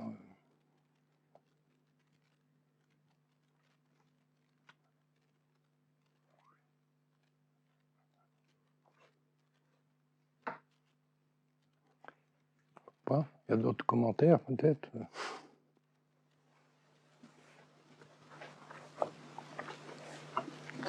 Je pense qu'à ce moment, on est dans cette phase où on cherche à être de plus en plus dans cette phase-là. Hein. Il faut regarder, comme vous dites, dans ce sens-là. Autrement, ça ne sort pas. Parce que et je pense qu'il y en a de plus en plus qui arrivent à développer en ce moment. Enfin, c'est donc vous parlez d'être dans cet état de conscience, enfin, la conscience plus ouverte, personnellement, je vois qu'il y a de plus en plus en train d'élever la l'air. Oui, tout à fait, oui. Et c'est incroyable comment ça se... Une sensibilité, hein. Ouais. Hein? Oui. Et ce que disait, je ne sais pas ton prénom, le jeune, là, quand il parlait quand tu posais la question par rapport au naturel du corps et de la synesthésie. Mais habituellement, on est dans les images visuelles, tactiles, mais si on se rapproche de soi, qu'on passe le relais à la sensation synesthésique, à la sensation interne, c'est comme si on rajoutait un sens qu'on n'a pas développé, qui se manifeste sans qu'on décide, alors que là, on décide. On décide de se connecter à son monde interne. C'est une intention, quoi. C'est très différent que ça. Tout à coup, on sent de l'amour, on sent de la peur. Non, là, on va se sentir ces registres internes. Et quand tu regardes l'autre, tu le regardes plus comme pas un corps, quoi. Tu le regardes comme un être, quoi. Tu l'englobes. Moi, je le sens même comme un passage, même si vous voyez, c'est pas immédiat, mais carrément, enfin, on est en train de basculer vers cette nouvelle façon de percevoir la réalité que nous avons. Exactement, c'est une nouvelle perception. Il y en a certains qui n'ont pas encore fait ce détachement, mais il y en a beaucoup de plus en plus. Que dans cette sorte de nouvelle perception, certains l'appellent aussi la 5D. Là 5D. Pas la 5G. Mais c'est la 5D. On peut aussi dire que c'est un étage en plus. Le végétatif, l'émotion, la tête, et puis hop, il y a un autre étage dans lequel... Mais on a tous expérience. Hein. Je crois qu'on a tous, absolument tous expérience. Tu peux dire quelque chose? Bah non. Simplement parce que j'aimerais témoigner de ça. En fait, moi j'appelle ça l'axe Y. L'axe Y. Parce que vous savez, quand on fait un diagramme, il y a l'axe Z, l'axe X, et donc l'axe Y, c'est celui qui va en profondeur. Et aussi vers... bon, c'est infini, quoi, c'est un axe infini. Et donc, en fait, à un moment, je me suis posé beaucoup de questions, c'était récemment, quoi, il y a 6 mois, ou bon, bref, sur mon implication en général dans les choses. Parce que je suis assez idéaliste, j'ai envie de m'impliquer beaucoup, etc. Et en fait, je me suis rendu compte, en faisant le bilan de tout ça, que mon problème, c'était que beaucoup de réponses que je donnais restaient à un niveau superficiel, en fait. La réponse que je donnais, c'était toujours la réponse de la raison, je ne sais pas comment dire. Un truc un peu intellectuel, quoi. C'est comme ça m'est venu en lisant d'autres... bon, il y a un ami qui s'appelle Dario, il vit au Chili. Il a écrit aussi un document qu'on peut trouver facilement sur ce thème. Et donc, quand je l'ai lu, j'étais en Bretagne, j'ai marché pendant 5 jours au Golfe du Morbihan, et je méditais tous les jours là-dessus. Et au départ, j'étais complètement abattu parce que je me suis rendu compte qu'en effet, toutes les réponses que je donnais, pratiquement, dans ma vie quotidienne, étaient des réponses superficielles, quoi, par rapport à ce que vraiment... J'ai senti qu'à d'autres moments, je me suis rappelé qu'à d'autres moments, je donnais des réponses qui venaient d'un autre endroit à l'intérieur de moi-même. Je ne sais pas comment... C'est difficile à expliquer, de toute manière, ça peut s'expliquer qu'avec l'expérience, quoi. Et du coup, c'est vrai que ça m'a beaucoup changé là, depuis un certain temps de penser à ça. Et par exemple, moi je pratique en ce moment, je fais beaucoup je vais à pied au travail. Moi, je conseille ça aux gens. Je vais à pied au travail, mon thème de marche, parce que moi, j'arrive pas vraiment à méditer en étant trop assis. Et j'arrive à le faire parce que je fais la relaxation, mais ça dure 20 minutes, une bonne relaxation. Après, j'ai besoin d'autre chose. Et surtout, ce que j'ai envie de voir, c'est de visualiser ce qui m'est arrivé. Par exemple, le jour d'avant, quand je marche à mon travail, je vois les réponses plus ou moins bonnes que j'ai données. Ce qui est génial, c'est que si tu approfondis vraiment avec cet axe, tu peux avoir la possibilité de réparer si tu n'as pas donné les bonnes réponses, c'est pas forcément immédiat. Mais aussi, souvent, juste après cette marche, je suis assez inspiré.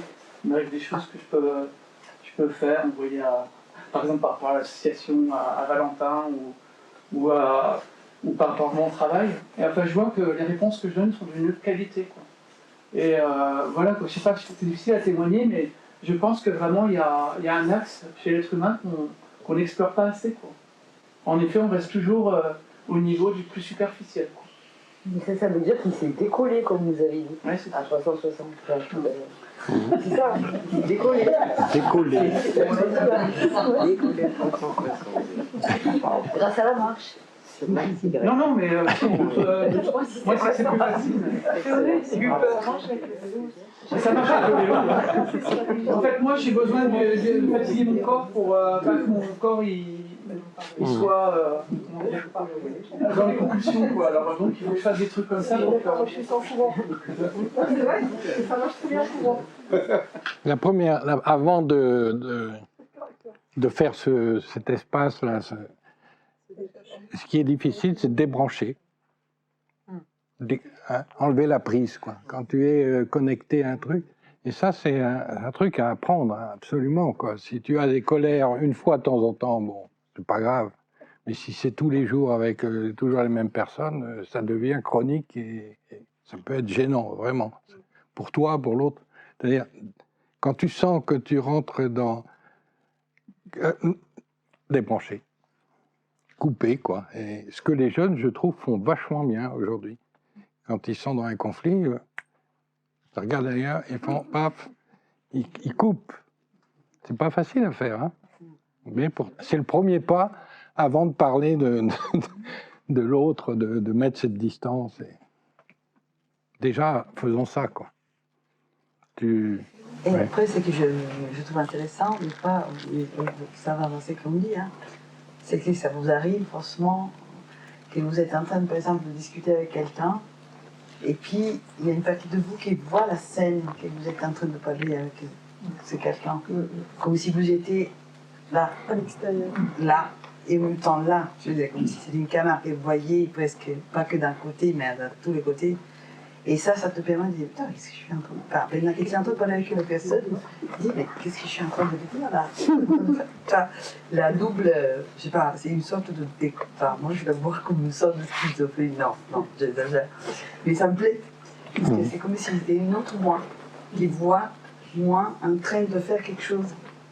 Et cette chose me permet de dire, non mais attends, là, tu es en train de dire n'importe quoi. Vous pouvez dire, ah, là, t'es détachement. Et ça, c'est pour moi une sorte de voilà, l'expansion de la conscience qui me permet de regarder. Et je trouve ça. Oui, parce que t'es pas là, hein, t'es toujours là. Voilà. Mais et puis, je sais pas, et il y a tout un autre. Et ça, je pense que je ne suis pas la seule à ce moment. Je partage ça avec, vraiment au quotidien, avec des gens, même. Je sens que c'est quelque chose qui est actuellement, il est vraiment en train de se développer. Chez beaucoup de gens, tu dis. Oui, parallèlement à d'autres. Et si je peux me permettre de le dire, c'est quasiment celles qui ont fait le choix de ne pas se vacciner. Et c'est pas parce que le vaccin fasse quelque chose, c'est pas ça la discussion, c'est qu'ils sont passés d'un côté où ils ont dû affirmer quelque chose contre tout un système qui est en train de se éclater et qui donc il prend le recul suffisant. Je suis désolée de dire ça, c'est mon expérience. Je savais qu'on allait parler du Covid. Non, mais c'est vraiment de dire, ah, et donc en fait, je ne suis pas la seule. Une prise de conscience telle qui fait, ça ne veut pas dire qu'on ne souffre pas, hein, attention, et qu'on n'a pas peur, hein, attention, c'est pas ça. Mais que comme si ce nom, ce genre de choses, c'est un nom à tout un système. Et donc, du coup, on s'est mis de l'autre côté et on regarde ce truc qui est en train de s'effondrer. Et moi, je dirais même en train de voir une obsolescence. C'est pas, on n'est pas là pour juger, dire ah, tiens, c'est là. Moi, je veux sortir de cette dualité. Vacciné, pas vacciné, ça m'intéresse pas. C'est juste, ok, c'est vrai que je me sens être passée de l'autre côté. Et voir ma vie passée. Il y a quelque chose qui a changé, même au niveau des rencontres que je fais avec les autres. Bon, ça arrête là. Non, mais c'est intéressant parce que ce que tu dis, en fait, ce que j'interprète, c'est que tu te reconnectes à toi et que ta réponse, c'est toi qui la donnes. Ouais. Hein, c'est pas la télévision. Contre, si je me branche encore à cette chose, malgré cette capacité de voir un peu de recul, c'est la violence. La quoi? Et c'est la violence. Et c'est ça qui m'a donné envie de venir ce soir. Je me dit, tiens, ça c'est quelque chose qu'il faut encore que je... Bah, moi, dans mon univers personnel, il faut qu'encore j'arrête de me hyper brancher à la violence. Voilà. C'est ça mon sujet, en fait. Oui, mais c'est pas si compliqué que ça. Ouais, mais alors, effectivement, je trouve intéressant parce qu'à ce moment, c'est en train de... Il y a des gens qui sont derrière, enfin, je sais pas, sur une autre... Et on plane même, on est... Oh, ouf. Je sais pas quoi dire. Moi, franchement, je le vis comme... Oui. C'est une sorte de joie profonde qui n'empêche pas que des fois on est triste, ok, on est énervé, on est stressé, là on vient d'avoir des nouvelles mesures, ça va nous remettre un petit peu... voilà. Mais qu'est-ce qu'on se sent de plus en plus à quelque sorte, on a envie à faire autre chose, je sais pas. Et on a envie de tirer les oreilles. Tiens. Comment? C'est peut-être ça aussi la transformation. Ouais. Intérieure. Oui, Si. Sabine, qu'est-ce que tu disais? Oui, L'exposé que tu fais là, de ce qu'on pourrait retenir, je sais pas ce que je retiens, mais ce qu'on pourrait retenir, c'est que si on change de regard, bon, tout porte sur nous le changement de regard qu'on doit avoir, certainement pour ne pas donner une réponse violente. Bon, du coup, on ne se connecte pas, mais la violence continue. Je pense à la violence, c'est un peu plus d'un système, un mode de relation entre les gens, mais un mode de relation sociale. Malgré tout, on peut changer de regard pour ne pas se sentir affecté, prendre de la distance, mais se transformer soi-même. Mais ce monde-là, comment on le transforme? Ah bah oui, bah ça c'est... Comment? Oui. Par l'action dans... Et puis, tu dis comment? Enfin, je sais pas, moi j'ai pas... Je pose la question parce que... voilà, parce que bon, on peut changer de regard le monde, déconnecter, fuir, ou en tout cas dénommer. Enfin, je veux dire, si celui-ci, c'est quoi le chemin pour que ce système de relations, aussi social, c'est aussi des organisations sociales, donc de rapports humains, qui sont construits comme ça. Par exemple, prenons le cas de ces salariés que tu évoquais tout à l'heure d'entreprises qui sont licenciés, bien sûr. Ils peuvent imaginer, et d'ailleurs ça s'imagine, pour de bonnes ou de mauvaises raisons, le fameux revenu de base. De base. Mais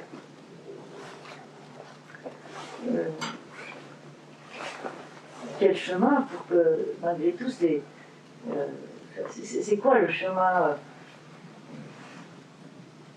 social, politique, qui fait que ça se met en place, qui fait que son petit combat dans sa société, les gens ont quand même besoin de vivre, est-ce qu'ils vont dans l'immédiat, comme vous avez dit, il y a cette dimension personnelle, dans l'immédiat, ils vont peut-être se retrouver un autre boulot. Voilà, ma question, elle est plutôt, est-ce que ce que l'on vit, on réimagine, et du coup, on rachète cette société, ou on en fait autrement, enfin voilà, c'est quoi, il y a différentes échelles, voilà. J'aime pas dire le système c'est trop global, mais quand même la violence, elle est dans un système de relations qui est acté dans le monde économique, lequel détermine nos vies, nos quotidiens, voilà. Donc c'est comment ce regard, ce que l'on peut arranger dans une société, dans des relations interpersonnelles, ou pas d'ailleurs, comment ça se traduit quand il y a une dénonciation d'un système acté qui est violent, en ce sens qu'il met des rapports de... Bon, je n'aime pas tous les mots que je vais employer, j'ai été formatée par 5 ans dans des rapports de système quand même de domination, voilà. C'est quand même un système de violence, hein. Dixit Silo, d'ailleurs. On ne peut pas dissocier le changement personnel et le changement social. Si c'était deux entités, l'un ne va pas sans l'autre. Une personne qui est pas claire avec elle-même, pas cohérente avec elle-même, aura excessivement beaucoup de problèmes pour changer le monde autour d'elle. Donc, chacun, sans culpabilité, est face à lui-même en réalité, dans ce monde d'aujourd'hui. Et chacun est face à sa propre cohérence. Un va dire, ben moi je vais aller manifester, je vais faire une action pour les immigrés, pour quand ils viennent. Mais ça, chacun est face à lui. Enfin, moi je vois un peu comme ça. Et en plus, je crois qu'il y a des phénomènes sociaux qui nous dépassent complètement, qui dépassent le champ politique, qui dépassent le champ des églises, et qui est sûrement lié à notre processus humain. Et quand tu parles de cette chose qui est un peu diffuse, que l'on trouve les sensibilités de gens, et ça c'est peut-être plus concret que ce qui est concret dans le monde, quoi. On va changer le monde. Cette notion militante d'avant, c'est caduque, quoi. Donc, comment... C'est une bonne question, mais je pense que la seule, enfin pour moi, c'est d'être cohérent et pas dans la fuite, justement, et pas me déconnecter, et pas me hyper-connecter, c'est-à-dire être cohérent et de laisser, et d'avancer dans ce monde pour aider à ce qu'il aille de mieux en mieux. Je ne sais pas quelle forme, hein, enfin moi je le vois un peu comme ça, c'est la lutte militantiste d'avant est terminée, je crois. Mais c'est pas pour autant que le monde ne change pas. Peut-être qu'il change plus qu'auparavant. Mais... Avec une direction ou alors sans direction, par exemple? Si on prend les... Dans cet écrit-là, je me réfère à trois personnages. Il y a Prigogine, le prix Nobel de chimie, qui a fait des recherches en thermodynamique et qui a avancé que rien n'est déterminé par avance. Tout est possible. Donc il a avancé par ses expériences en le raccordant à l'être humain qu'il n'y a aucun déterminisme. Face à un conflit, à une situation, tout peut... Et là, il parlait de l'intentionnalité. C'est-à-dire, ça dépend de l'intentionnalité que chacun met pour aller dans cette direction plutôt que dans celle-ci. Et par rapport au monde, parce que je l'ai rencontré dans un interview, ce type-là, il y a des années, et par rapport au futur, lui, il disait qu'il fallait orienter, justement, que c'était ça le choix de l'être humain aujourd'hui, de mettre en place son intentionnalité dans cette direction évolutive, non? Et l'autre que connaît bien Sylvie, c'est Edgar Morin, qui lui a une réponse un peu originale, parce qu'il disait que il faut espérer que des phénomènes, comme dans le passé, surgissent de façon inespérée. Mais il faut tout faire pour aller par là. Tout faire pour aider le sort à nous diriger dans le bon sens. Il n'a pas de réponse. C'est un des grands de l'époque. Il y a Prigojine. Et Silo, lui aussi, enfin c'est les trois que j'ai cités, Silo, lui, il parlait que les mouvements sociaux ne sont pas à même de produire des changements psychosociaux dans la société. Que seuls les mythes sont en mesure de produire des transformations de fond. Pourquoi ? Parce que les mythes sont à l'intérieur des espaces profonds de l'être humain, des espaces qui sont a priori inaccessibles. Vers quoi se dirige l'espèce ? Ce sont des points de vue, des expériences plutôt. Mais pour lui, c'était un mythe est capable de mobiliser des changements psychosociaux, alors qu'une position psychosociale ne peut pas changer. Il parlait du marxisme, concrètement. Tu l'as lu. Bon. Et donc, ça, c'est les trois que je cite pour dire qu'aujourd'hui, même les plus grands ne donnent pas une réponse précise sur ce qu'on doit faire et pas faire. Par contre, les trois, je crois, parlent de cohérence interne. Ça, rien d'autre peut se mettre à ta place. Personne, non ? Je ne sais pas, il y a d'autres points de vue, pas la science infuse, loin de là. En tout cas, moi, je trouve qu'aujourd'hui, il faut mettre une grande attention, mettre en soi par rapport à la violence, pour souvent donner des réponses non violentes. C'est un monde qui doit être plus violent, mais cette attention doit être en permanence très forte pour donner des réponses non violentes. C'est une bonne chose. Je sais pas. Je vois aussi qu'il y a une situation mondiale quand même, où les gens ont une perception globale de l'être humain sur la planète. C'est-à-dire qu'ils ne se sentent plus comme étant européens, sud-américains, africains, une vision globale des choses, ce qui donne une perception de soi différente dans le monde. Et face à ça, on se rend compte que, pour parler d'un système en général, il ne convient plus. Et donc les gens commencent à élaborer des réponses différentes pour ne plus être pris dans ce système. Des choses ce système ne convient plus aux gens. Les gens sont très conscients. Des initiatives, tu veux dire. Ils font beaucoup d'initiatives. On voit qu'il y a énormément d'initiatives dont l'objectif est de changer les choses.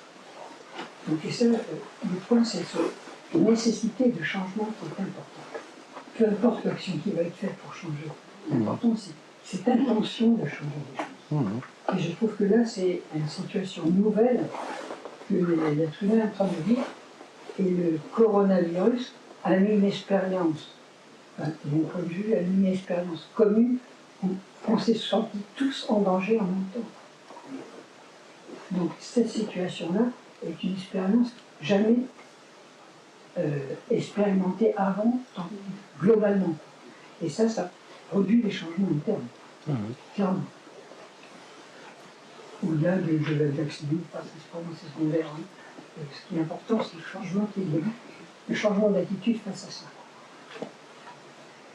Et si on prend les... Oui. Mais je voulais préciser que la question, moi aussi je voulais aller au-delà.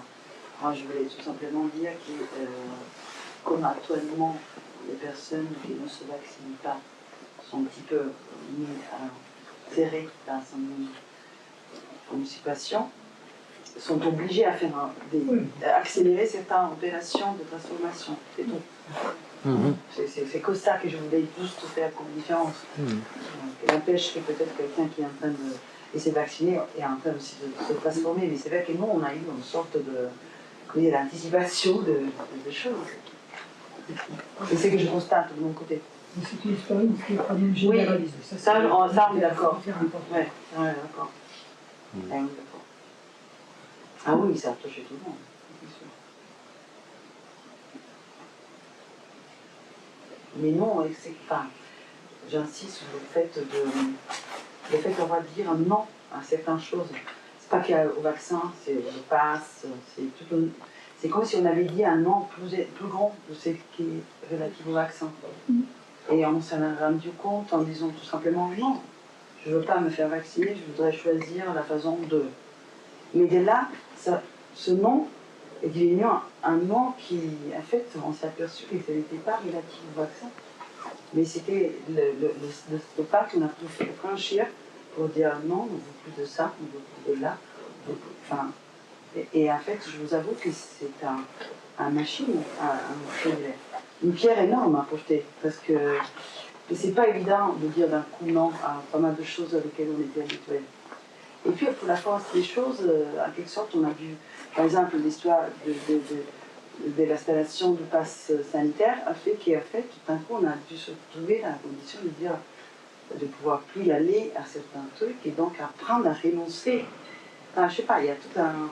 Encore, on subit une accélération de transformation par rapport à une autre partie, en général, hein, qui n'empêche qu'il y a des transformations personnelles. Mais d'un point de vue de la globalité mondiale, je trouve que c'est vraiment. C'est évident, cette fréquence différente. Là, je sais pas comment dire. Je la sens, enfin, je la perçois. Ces changements, côté, bien sûr. Ces changements sociaux, ils existent parce qu'il y a des changements chez les gens. Ouais. Pas l'inverse. Oui. Je pense que les gens sont en train de changer. Moi, je pense que ça. Je ne sais pas, hein, mais je ne pense pas que ce sont les événements aujourd'hui sont plutôt stratifiés, quoi, hein, plutôt congelés. Par contre, au niveau humain, il y a des mouvements, ça bouge, quoi. Je ne sais pas comment expliquer ça, mais tous les schémas institutionnels divers sont sclérosés, quoi. La planète, c'est tout petit. Il y a besoin d'espace, il y a besoin d'ouvrir les limites, d'aller au-delà des schémas habituels. Et qui est-ce qui le fait? Il n'y a pas de schéma justement pour lutter contre les schémas, si ce n'est une transformation interne des êtres humains aujourd'hui sur la planète que l'on ne voit pas, mais qui est en train de bouger, à mon sens, et je crois à une vitesse incroyable.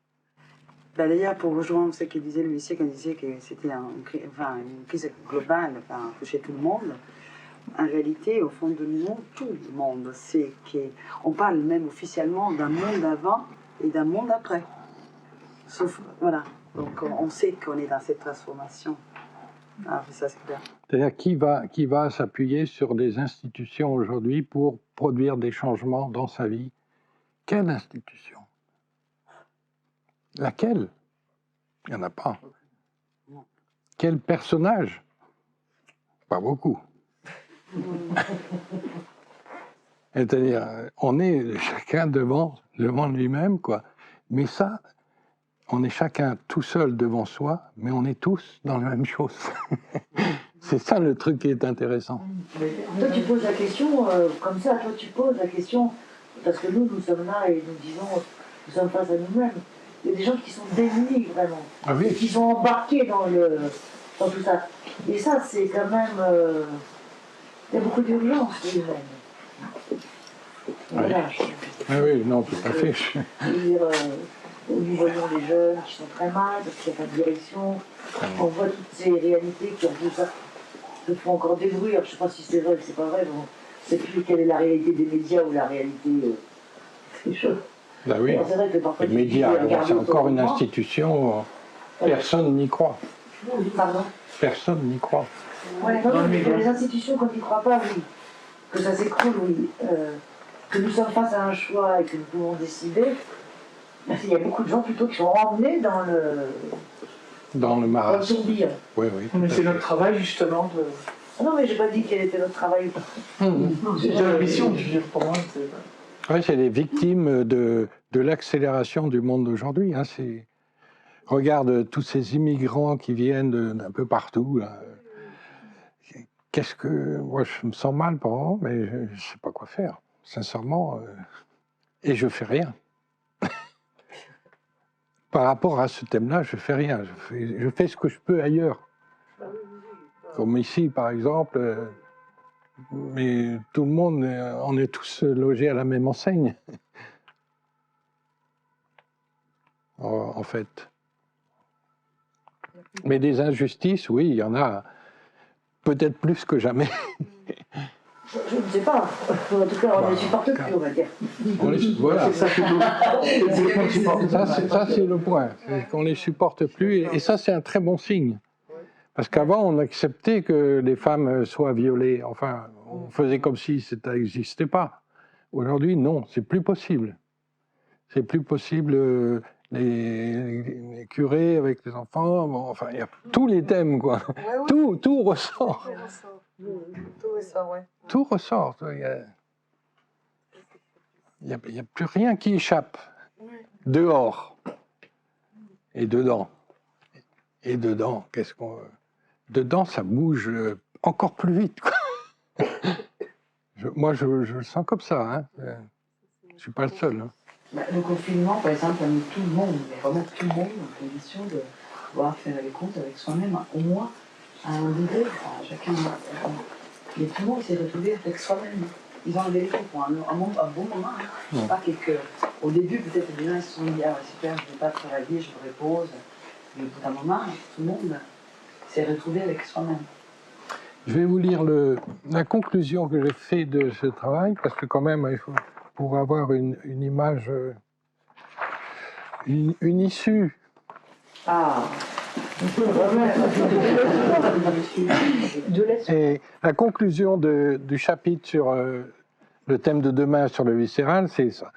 Avec les milliers d'humanistes qui agissent pour un monde meilleur, et je pense qu'on peut l'étendre à des milliers d'êtres humains qui agissent pour un monde meilleur, il y en a, posant les bases d'une future nation humaine universelle, notre conception du processus de l'humanité est optimiste et nous avons foi en notre destin.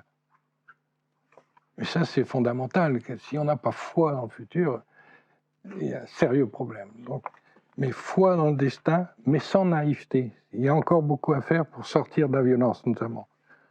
Pour mieux comprendre notre vision, dans le monde, ce n'est pas la violence qui diminue, mais la non-violence qui augmente. Et cela est très remarquable et encourageant. La vraie question est donc de savoir comment accélérer cette tendance et agir pour faire pencher la balance en faveur d'une nouvelle culture de la non-violence. Un peu comme on est un peu comme le phénix, en fait. On se brûle nous-mêmes, on brûle la société, on contribue tous, et ça va en cendres, quoi, pour renaître. Pour donner une image. Mais la société brûle, non? Ah oui. Ça, oui. Mais si elle brûle, c'est un bon signe. C'est un bon signe parce qu'on va renaître de ça. Faut Moi, j'ai l'impression que l'humanité, elle détruit, elle construit, elle détruit, elle construit pour des avancées. Il y a eu les Lumières, la Révolution, et que là, avec la planète, les problèmes de planète, on a l'impression, avec tout ce qu'on entend, que on est arrivé au bout de ce... C'est un éternel recommencement, de destruction, puis après on fait du bien, et après on refait mal. Et c'est transgénérationnel en plus. Vous m'avez suivi? Oui, mais tu parles de ta vie personnelle ou... Ah non, je parle du monde. Parce que ça me résonne pour moi. Non, je parle du monde. Ah bon, on fait la guerre, on fait la paix. Enfin, des guerres, des gros conflits, des crimes. Mais c'est un peu la vie quotidienne, hein. C'est des cycles en fait. Mais non, moi je voyais ça de Oui, plus global. Ouais. C'est la même chose, hein, à mon avis, c'est la même chose. Hein. Ce qui arrive dans le monde, C'est ce qui nous arrive en micro peut-être. on arrive. Bon, ben là j'étais partie pour la planète. Non, mais oui, Non, parce que là, vous avez fait une conclusion humaniste encourageante. on referme le... J'ai fait un récap d'avant, quoi.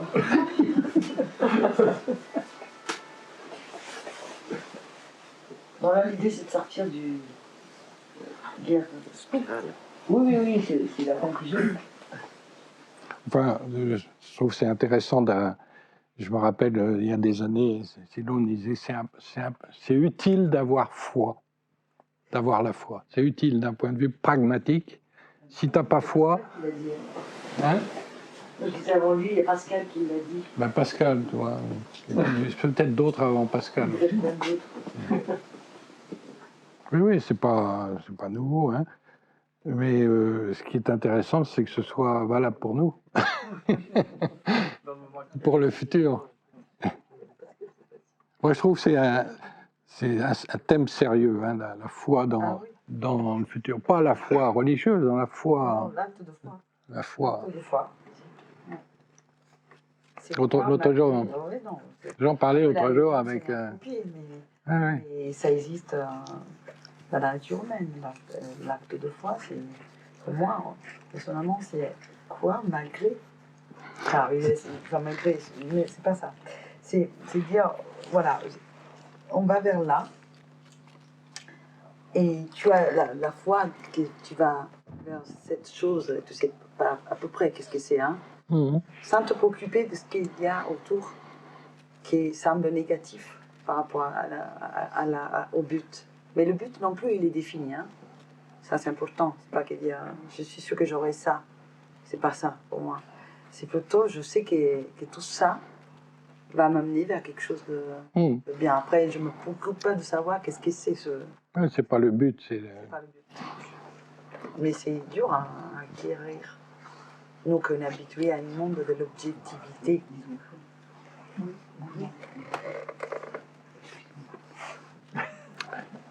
Bon.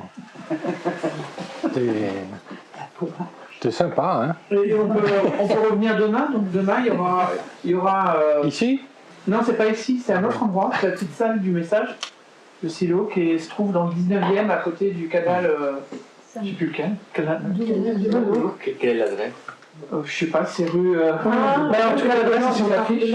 Rue Barbadel. Et voilà, c'est pour approfondir ceux qui veulent. En tout cas, merci, hein, merci de m'avoir écouté. Merci. Merci.